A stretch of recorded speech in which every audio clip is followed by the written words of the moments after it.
Hey there, this is Clay from relationshipinnergame.com, and today I want to talk about a couple of things that people do to try to get their ex back that just doesn't work. Probably the first one is trying to use reverse psychology or other kinds of manipulation tactics in order to really sort of coerce their ex into coming back. And I'm going to be straight up honest with you here.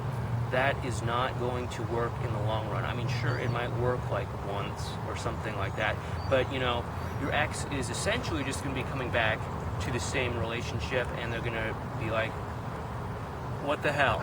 This is the exact same situation I left in the first place. This was all just some kind of trick.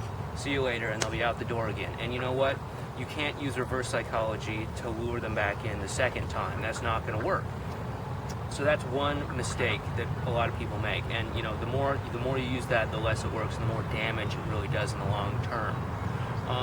Another mistake that they make is they try to basically act like some kind of doormat for their ex. They'll constantly make themselves available. They'll drop everything that they're doing whenever their ex asks them to go spend time with them. They'll just cancel plans with friends. They'll just drop other commitments. They'll quit doing homework or studying for some kind of professional certification, whatever, just to make themselves available, hoping that the more time they spend with their ex, the better the relationship gets. And the reason why this is a mistake is because you're really putting essentially your entire life on the back burner just so that you can be with this one person.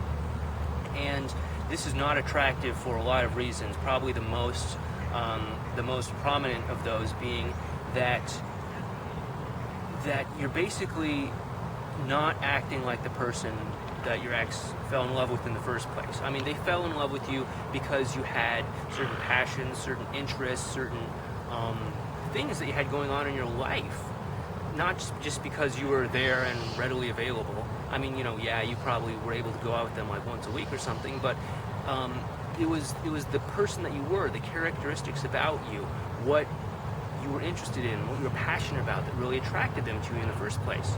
So you definitely don't want to make yourself too available to them if you want to get them back.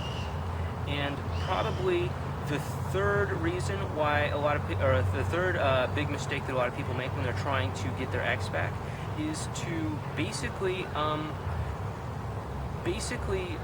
to make themselves do a lot of suffering in the hope that it'll pay off someday, in the hope that that everything will work out in the end. And you don't want to basically sacrifice your own values, your own ideals, and such like that in order to get your ex back, because even if it does work, it's a lot of effort to maintain. It's a lot of effort to constantly be pretending like you're interested in her knitting group, for example, when really you could care less about it. Or it's unrealistic to pretend like you enjoy professional football just so you can get back your ex-boyfriend, as an example. It's just going to backfire on you in the long run, and it's just going to come crashing down.